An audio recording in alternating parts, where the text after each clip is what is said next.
Shalom Bapak Ibu yang dikasih Tuhan. Puji nama Tuhan, dalam pertemuan kali ini kita akan membahas membuat akan berakhir. Puji nama Tuhan, kami bersyukur dan berterima kasih kepada Saudara Chris Papilaya yang dipakai Tuhan juga untuk menanggapi atau peduli dengan banyaknya orang bernubuat namun nubuatannya tidak terrealisasi. Ini adalah bagian daripada saling mengingatkan satu dengan yang lain.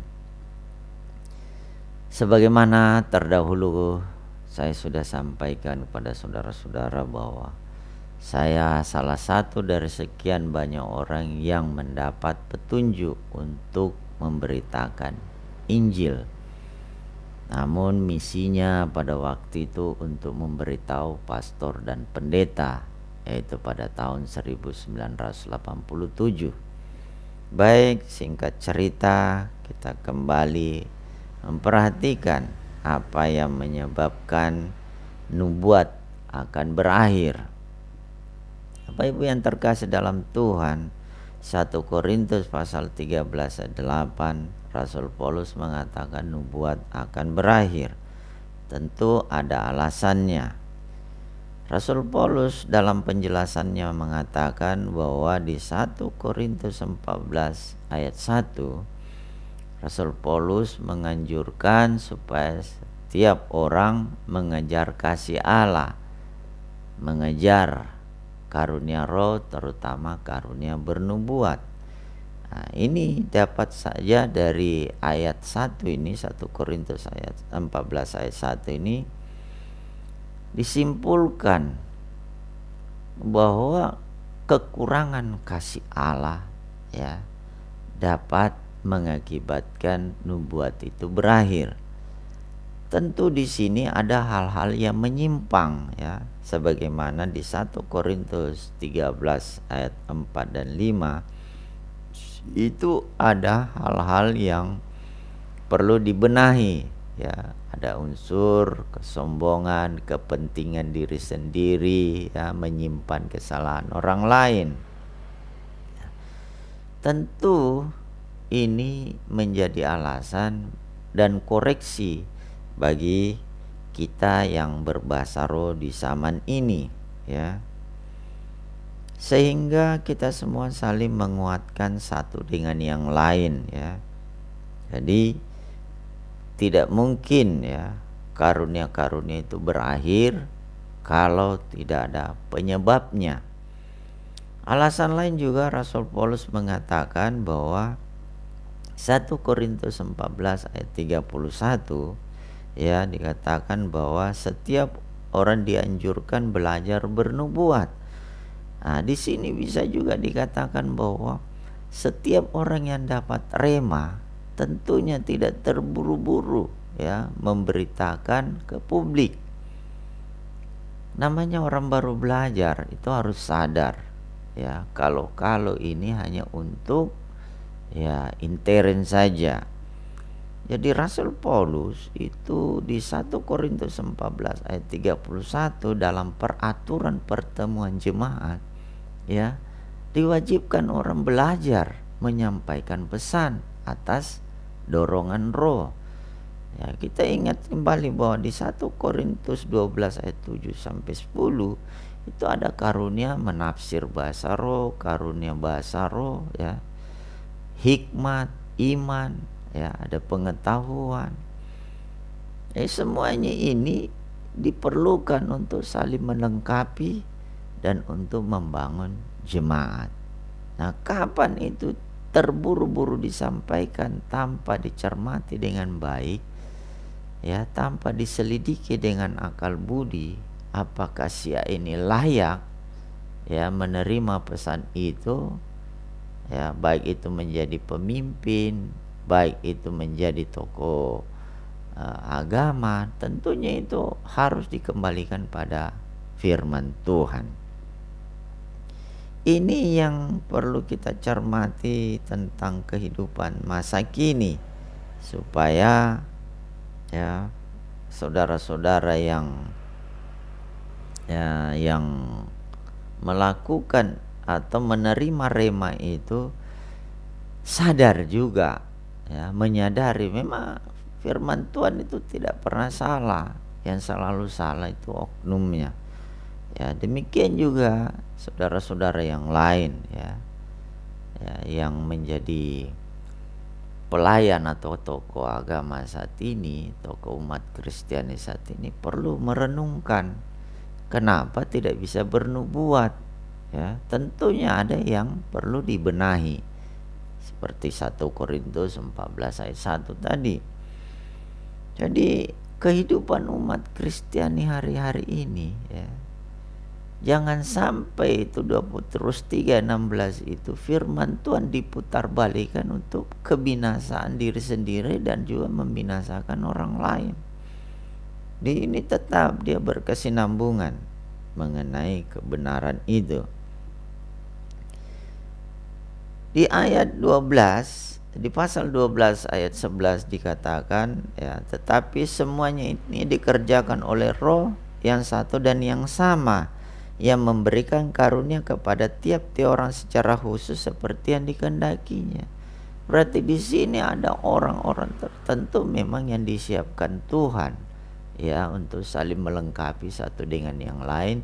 Selain itu mencegah sombong rohani. Ya, jadi ini yang perlu kita evaluasi bersama-sama.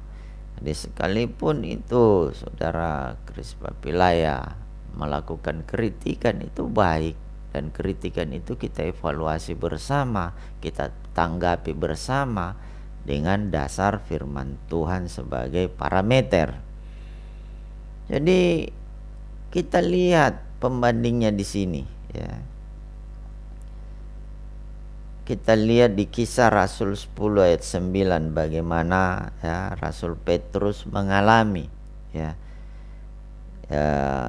di mana di Yope, yaitu pukul 12:30 hari, ya, Rasul Petrus naik ke atas rumah untuk berdoa. Ayat 10, ya, dikatakan yang merasa lapar dan ingin makan, tapi sementara makanan disediakan, tiba-tiba rohnya diliputi kuasa ilahi. Jadi roh manusia baru itu kapan diliputi kuasa ilahi, maka ada rema. Ya, apakah rema itu dalam bentuk penglihatan atau suara, itu tergantung bagaimana orang itu dilawat oleh Roh Kudus. Kemudian juga di Kisah Rasul 9, ya. Ya, di Kisah Rasul 9 itu ayat 10 di Damsyik, ya, ada murid Tuhan bernama Ananias.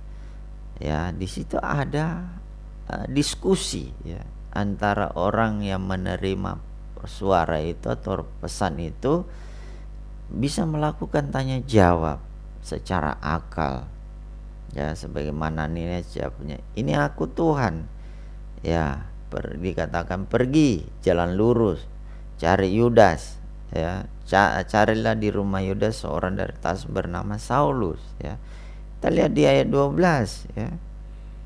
Ya, di ayat 12 Rasul, ya, Paulus juga begitu, ya. Dia melihat ada orang yang datang menumpang tangan di atasnya. Jadi antara yang mendapat pesan dan yang ditujukan pesan itu ada sinergi, ya, dan selalu ada juga percakapan. Jadi tidak bisa ditelan mentah begitu saja lalu berlari dengan kencang. Puji nama Tuhan. Jadi di sini kita perlu pakai akal dan juga roh, jadi ada keseimbangan. Bapak Ibu yang terkasih dalam Tuhan, kita kembali pada bagaimana Rasul Paulus, ya, surat-suratnya itu perlu dibaca dengan teliti dan waspada, ya. Para teolog di zaman ini harus sungguh-sungguh, ya, sebab kapan itu kita tidak hati-hati maka terjebak dengan akal. 1 Korintus 14 ayat 14 Rasul Paulus pesankan kita, roh itu berkarya atau berbicara, akal jangan dilibatkan, ya, walaupun tetap akal itu aktif, tapi akal jangan mendominasi, ya gerak roh itu, biarkan dia mengalir. Ya, inilah yang menghambat ya kelompok-kelompok tertentu mulai dari Katolik, ya, Protestan, ya, Injili, Advent, dan yang belum mengalami itu karena dihambal oleh pengajaran yang menyimpang. Ya. Saya juga dulu mengalami seperti itu, pengajaran dari orang tua itu tidak tepat atau salah, sehingga ketika saya mengalami baru saya mengerti bahwa ada yang tertinggal di kalangan umat Kristiani yang harus dimiliki. Nah, terjadinya miskomunikasi satu dengan yang lain mengakibatkan sama-sama tersandung, ya. Puji nama Tuhan. Jadi sekali lagi, saudara-saudara yang terkasih dalam Tuhan, ya, mari sama-sama koreksi kembali firman Tuhan. Kiranya ya paus dari kelompok Katolik, ya, pendeta, ketua-ketua sinode dari berbagai denominasi di Indonesia, ya, pastor dan pendeta bersinergi untuk kembali meneliti kebenaran firman Tuhan. Jangan sampai firman Tuhan ini dirusak oleh karena akal yang tidak dikuasai oleh Roh Kudus. Demikian informasi dari saya. Kiranya apa yang saya bagikan ini dapat membangun kita semua untuk kemuliaan Kristus Yesus. Akhir kata, saya adalah hamba yang tidak berguna. Saya hanya melakukan apa yang saya harus lakukan. Lukas 17 ayat 10. Pokok bahasan berikutnya akan nanti kita lanjutkan di pertemuan berikutnya. Orang percaya belum tentu menerima Roh Kudus. Ya, salam sehat selalu. Tuhan Yesus memberkati.